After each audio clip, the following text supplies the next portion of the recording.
Hello guys, welcome to my channel. இன்றைக்கி 12வது episode தான் பார்க்க போகிறோம். வாங்க எபிசோட்குள்ளே போகலாம். ஜஹீருக்கு மறுபடியும் உடம்புக்கு முடியாமல் போயிடுது. அப்பா என்னை கனவுல கூப்பிட்டுட்டே இருக்காரு அப்படின்ற மாதிரி சொல்கிறாரு.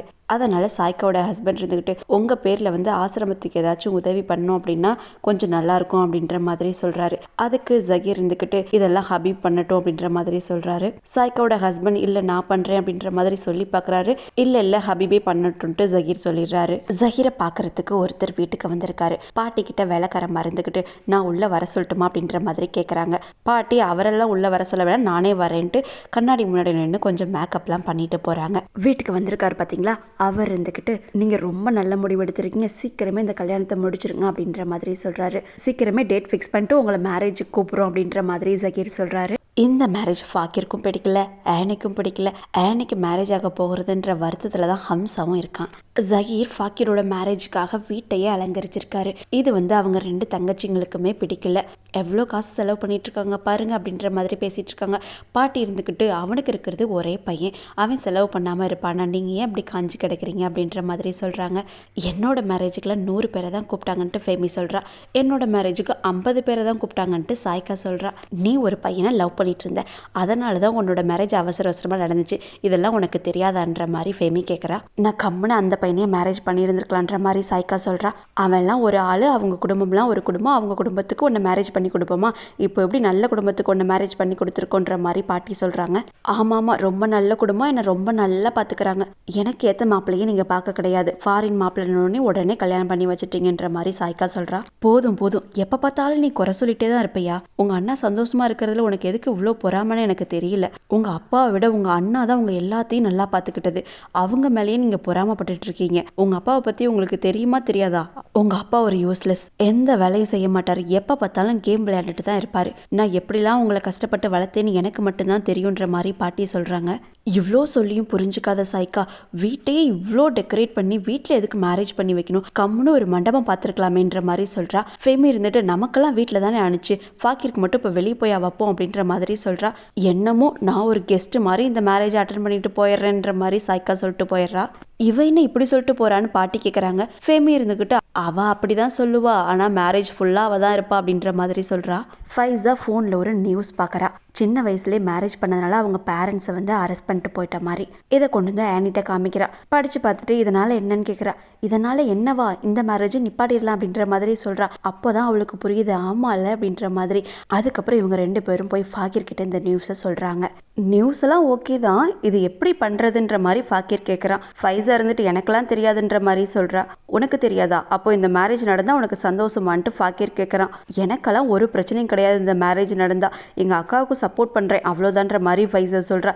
என்ன நீ ஒரு டைம் மேரேஜை நிப்பாட்டணும்னு சொல்கிற, ஒரு டைம் மேரேஜ் நடக்கணும்னு சொல்கிற, ஏதாச்சும் ஒரு நிலையாருன்ற மாதிரி ஃபாக்கிர் சொல்கிறான். ஆனி ஃபாக்கிரை பார்த்து உன்னோட ஃப்ரெண்டை போலீஸ்க்கு கால் பண்ண சொல்லுன்ற மாதிரி சொல்கிறா. நான்லாம் சொல்ல மாட்டேன்ப்பா, வீட்டில் இருக்கவங்களுக்கு தெரிஞ்சால் பிரச்சனை தான் வரும், இந்த மேரேஜ்லாம் நிப்பாட்ட முடியும்ன்ட்டு எனக்கு தோணலை, நம்ம எதுக்கு தேவையில்லாமல் ஒரு பிரச்சனையை உருவாக்கணுன்ற மாதிரி ஃபாக்கிர் சொல்கிறான். நம்மளால் மேரேஜை நிப்பாட்ட முடியுதோ இல்லையோ, ஆனால் முயற்சி பண்ணி பார்க்கணுன்ற மாதிரி ஆனி சொல்கிறா. ஓகே, நான் கால் பண்ணுறேன் அவனுக்கு, ஆனால் எனக்கு ஏதோ அடி வாங்கணும்னு தோணுது அப்படின்ற மாதிரி ஃபாக்கிர் சொல்கிறான். ஐயோ, இவன் இவ்வளோ பெரிய பயந்தாங்குழியாக இருக்கானேன்ட்டு ஆனி சொல்கிறா. சாய்க்கா அவங்க அம்மா கிட்ட அவங்க ஹஸ்பண்ட் இந்த மேரேஜ்க்காக நிறைய வேலை செஞ்சு களைச்சி போயிடுறதா சொல்லிட்டு இருக்கா. சாய்க்காவோட ஹஸ்பண்ட் நேம் ஃபராஸ். பாட்டி இருந்துக்கிட்டு நான் தான் சொன்னேன்ல ஃபராஸ் ரொம்ப நல்லவர்ன்ற மாதிரி சொல்லிட்டு இருக்காங்க. ஃபெமி யதார்த்தமாக நீங்கள் எப்போ ஊருக்கு போகிறீங்கன்ற மாதிரி கேட்டுடுறா. சாய்க்காவும் ஃபராஸும் திருன்னு முழிக்கிறாங்க, என்ன சொல்கிறதுனே தெரியாமல். இங்கே தங்கியிருக்கிறது உனக்கு பிடிக்கலையான்ற மாதிரி சாய்க்கா கேட்குறா. ஃபெமி இருந்துட்டு நான் அப்படிலாம் கேட்கல, யதார்த்தமாக தான் எப்போ போகிறீங்கன்ட்டு கேட்டேன், நீ ஏன் எல்லாத்தையும் நெகட்டிவாகவே யோசிக்கிறேன்ற மாதிரி கேட்குறா. நாங்கள் நிரந்தரமாகவே இங்கே தங்கிடலான்ட்டு இருக்கோம், என்னதான் இருந்தாலும் நம்ம கண்ட்ரியில் இருக்க மாதிரி இருக்காதில்லன்ற மாதிரி ஃபராஸ் சொல்லிடுறாரு. பாட்டி இருந்துட்டு உங்களுக்கு அங்கே நல்ல வேலை இருக்குது, நம்ம கண்ட்ரியோட சுச்சுவேஷன் பற்றி உங்களுக்கு தெரியும்ல, நீங்கள் அங்கே தான் இருக்கணும் அப்படின்ற மாதிரி சொல்கிறாங்க. அந்த சீனை கட் பண்ணிட்டு அப்படியே ஆனி சீனை தான் காமிக்கிறாங்க. ஆனி மேரேஜ் ஆக போகுதுன்ற வருத்தத்தில் தான் இருக்கா. அப்போதைக்கு அவங்க அம்மா நீ சந்தோஷமாக இல்லைன்னு எனக்கு தெரியும், ஆனால் இந்த மேரேஜ் மட்டும் நடந்துச்சுன்னா நம்மளோட பல பிரச்சனை சரியாயிருன்ற மாதிரி சொல்கிறாங்க. உங்களோட பிரச்சனை தீரணுன்றதுக்காக என்ன பலிக்காடாக்க போகிறீங்களான்ட்டு ஆனி கேட்குறா. இல்லை ஆனி, நீ மேரேஜ் பண்ணிவிட்டு எங்கேயும் போக போகிறதில்ல, எங்கள் கண்ணு முன்னாடி தான் நீ வாழ்ந்துட்டுருக்க போகிறன்ற மாதிரி ஆயிஷா சொல்கிறாங்க. இதுதாம்மா பிரச்சனையே, என்னோடய வாழ்நாள் ஃபுல்லாக நான் இந்த வீட்டிலேயே தான் இருக்கணுமா, ஃபாக்கிருக்கும் எனக்கும் சுத்தமாக பிடிக்கலன்ற மாதிரி ஆனி சொல்கிறா. கல்யாணத்துக்கு முன்னாடி கூட உங்கள் அப்பாவுக்கு என்னை ரொம்ப பிடிக்கும், எனக்கும் உங்கள் அப்பாவை பிடிக்கும். ஆனால் இப்போ அப்படியா இருக்குது, எல்லாமே மாறிடும். ஃபாக்கீர் ரொம்பவே நல்ல பையன், அவன் நம்ம வீட்டு பையன். பணங்கிறது ஒரு ஆசீர்வாதம் மாதிரி. நீ எப்படியாவது ஃபாக்கீர் மனசில் இடம் பிடிச்சிருன்ற மாதிரி ஆயிஷா சொல்கிறாங்க. எப்படிம்மா இடம் பிடிக்கிறது? எனக்கு ஃபாக்கீரை பிடிக்கவே இல்லைன்ற மாதிரி ஆனி சொல்கிறா. உங்கள் 2 பேர்த்துக்குமே இப்போ சின்ன வயசு தான், போக போக உனக்கு அவனை பிடிக்கும் அப்படின்ற மாதிரி ஆயிஷா சொல்கிறாங்க. எக்ஸாம் வேறு ஸ்டார்ட் ஆக போகுது, நான் எப்படி அதெல்லாம் கான்சன்ட்ரேட் பண்ணுறது? நீங்கள் என்னோட படிப்பை நிப்பாட்டிடுவீங்களான்ற மாதிரி ஆனி கேட்குறா. உன்னோட படிப்புக்கு எந்த பிரச்சனையும் வராது, நான் உனக்கு ப்ராமிஸ் பண்ணுறேன். யாரும் உன்னோட படிப்பை நிப்பாட்ட முடியாது. நீயும் காலேஜ்லாம் போகலாம் ஃபாக்கீர் மாதிரியே. நீ எதுக்கும் கவலைப்படாத, எல்லாம் ஒரு நாள் கண்டிப்பாக மாறிடும். என்னையும் உங்கள் அப்பாவையும் நீ தலைகுனியே வச்சிட மாட்டேன்ட்டு எனக்கு சத்தியம் பண்ணுன்ற மாதிரி கேட்குறாங்க ஆயிஷா. வேற வழியே இல்லாமல் ஆனியும் சத்தியம் பண்ணிடுறா. ஆம்னாவும் கொஞ்சம் சோகமாக தான் இருக்கா. ஃபாக்கீரோட ஃபேமிலிக்கு பைத்தியமாக பிடிச்சிருக்கு. அவனுக்கு இவ்வளோ சின்ன வயசுலேயே மேரேஜ் பண்ணி வைக்கிறாங்களே, அவனோட படிப்பெல்லாம் டிஸ்டர்ப் ஆகும்லன்ற மாதிரி புலம்பிட்டு தான் இருக்கா. அவள் ஃப்ரெண்டு இருந்துக்கிட்டு இதெல்லாம் நம்ம கண்ட்ரியில் காமன் தான், எல்லாரும் இப்படி பண்ணுவாங்கன்ற மாதிரி சொல்லிகிட்டு இருக்கா. என்னால் நம்பவே முடியல, நாளையிலேருந்து என்னோடய வாழ்க்கையே மாறப்போகுது. நான் எப்படி ஆனியை மேரேஜ் பண்ணிக்கிறதுன்ற மாதிரி ஃபாக்கீர் கேட்குறான். ஆனி ரொம்பவே நல்ல பொண்ணு. நீங்கள் 2 பேரும் சின்ன வயசுலேருந்தே ஒரே வீட்டில் தான் வாழ்ந்துட்டுருக்கீங்க. உங்கள் 2 பேர்த்துக்குமே உங்களை பற்றி நல்லாவே தெரியுன்ற மாதிரி அவங்க அம்மா சொல்கிறாங்க. நான் அந்த எண்ணத்தில் ஆனியை பார்க்கவே இல்லை, அவளும் அந்த எண்ணத்தில் என்னை பார்க்கவே இல்லைன்ற மாதிரி ஃபாக்கீர் சொல்கிறான். அதுக்கு தான் சொல்லுவாங்க, கல்யாணங்கிறது சொர்க்கத்தில் நிச்சயிக்கப்படுறதுன்ட்டு. நீ ஆனியை மேரேஜ் பண்ணிக்கிறதுல எனக்கு எந்த வருத்தமும் கிடையாது. இந்த சின்ன வயசில் மேரேஜ் பண்ணுறது தான் எனக்கு பிடிக்கல. ஒன்று மட்டும் நல்லா ஞாபகம் வச்சுக்கோ, நீ ஆனியை தான் மேரேஜ் பண்ணிக்க போகிறேன்னா அவள் வந்து ஃபுல் அண்ட் ஃபுல் உன்னோட ரெஸ்பான்சிபிலிட்டிஸ், நம்ம ஃபேமிலியோட ரெஸ்பான்சிபிலிட்டி. அவளை நீ ஹாப்பியாக வச்சுக்கணும். நானும் ஆயிஷாவும் படுற கஷ்டத்தை ஆனி படவே கூடாதுன்ற மாதிரி அவங்க அம்மா சொல்கிறாங்க. மேரேஜ் ஆகிடுச்சுன்னா ஆனி இந்த ரூமில் தான் இருப்பாளான்ட்டு ஃபாக்கீர் கேட்குறான். 24 மணி நேரமும் உன் கூட தான் இருப்பான்ற மாதிரி அவங்க அம்மா சொல்கிறாங்க. சாய்க்காவும் அவங்க ஹஸ்பண்டும் பெர்மனெண்ட்டாக இங்கே தங்க போகிறதா ஃபேமி அவங்க வீட்டுக்காரர்கிட்ட சொல்கிறா. அவங்க வீட்டுக்காரர் இருந்துக்கிட்டு எனக்கு நல்லா ஞாபகம் இருக்குது, முன்னாடிலாம் அவங்க இங்கே தங்குறதை பற்றி யோசிக்கவே இல்லையே, இப்போயும் இங்கே தங்குறாங்கன்ற மாதிரி கேட்குறாரு. அதெல்லாம் எனக்கு ஏன்னு தெரில, அவங்க எண்ணமே சரியில்லைன்ற மாதிரி ஃபேமி சொல்கிறாங்க. நான் தான் உங்ககிட்ட ஆல்ரெடி சொல்லியிருக்கேன்ல, அவங்க எண்ணம் சரியில்லைன்ற மாதிரி அவங்க வீட்டுக்கார் சொல்கிறாரு. ஜஹீர் அண்ணா அந்த மேரேஜுக்கு எவ்வளோ செலவு பண்ணுறாருன்றதை பார்த்தீங்களா?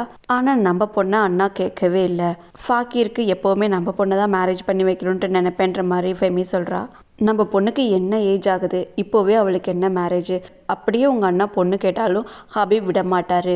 அதுவும் இல்லாமல் உங்கள் ஃபேமிலிக்கு நம்ம பொண்ணை கொடுக்கவே கூடாதுன்ற மாதிரி அவர் சொல்லிடுறாரு.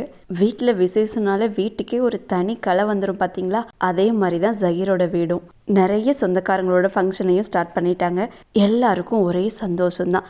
ஆனி அண்ட் ஃபாகீரை தவிர மற்றவங்க எல்லாருமே ரொம்ப சந்தோஷமாக இந்த ஃபங்க்ஷனை ஸ்டார்ட் பண்ணியிருக்காங்க.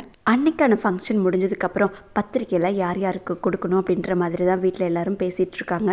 அப்போதைக்கு ஹபீப் வந்து, அண்ணா நான் ஹக்கீம்கிட்ட பேசினேன், ஹக்கீம் யாருன்னா இந்த மேரேஜ்லாம் பண்ணி வைக்கிறவர் போல், அவர் வந்து இந்த டவுரிக்கான இடத்துல எவ்வளோ போடுறது அப்படின்ற மாதிரி கேட்டாருன்ற மாதிரி கேட்குறாரு. சாய்க்கா இருந்துக்கிட்டு எதுக்கு டவுரிலாம் கொடுக்கணும், இவங்க சந்தோஷமாக வாழ்ந்தால் அதுவே போதும் அப்படின்ற மாதிரி சொல்கிறாங்க. ஜஹீர் எவ்வளோ போடுறதுன்ற மாதிரி ஹபீப் கிட்ட கேட்குறாரு. ஹபீப் கொஞ்சம் கூட யோசிக்காமல் 10 லட்சம் கேட்டுறாரு. வீட்டில் இருக்க எல்லாருக்குமே ரொம்ப ஷாக்கிங்காக தான் இருக்குது. அமௌண்ட் ரொம்ப அதிகமாக இருக்குன்ற மாதிரி பாட்டி வீட்டில் இருக்க எல்லாரும் சொல்லி பார்க்குறாங்க. ஹபீப் இருந்துட்டு, நான் எனக்காக கேட்கல, என்னோட பொண்ணுக்காக கேட்குறேன்ற மாதிரி சொல்கிறாரு. ஜஹீர் கொஞ்ச நேரம் யோசிச்சுட்டு, நீங்கள் உங்களோட பொண்ணையே தரீங்க, 10 லட்சம் தானே, அதெல்லாம் வாங்கிக்கலான்ற மாதிரி ஜஹீர் சொல்லிடுறாரு. ஏன் இப்படி பண்ணீங்கன்ட்டு ஆயிஷா ஹபீப் கிட்ட கேட்குறா. நம்ம பொண்ணோட நல்லதுக்காக தான் நான் கேட்டேன்ற மாதிரி அவர் சொல்கிறாரு. நீங்கள் தான் ஏற்கனவே சொல்லியிருந்தீங்க எல்லாமே நம்ம பொண்ணுக்கு தான்ட்டு, அப்புறம் எதுக்கு கேட்டிங்கன்ற மாதிரி கேட்குறா.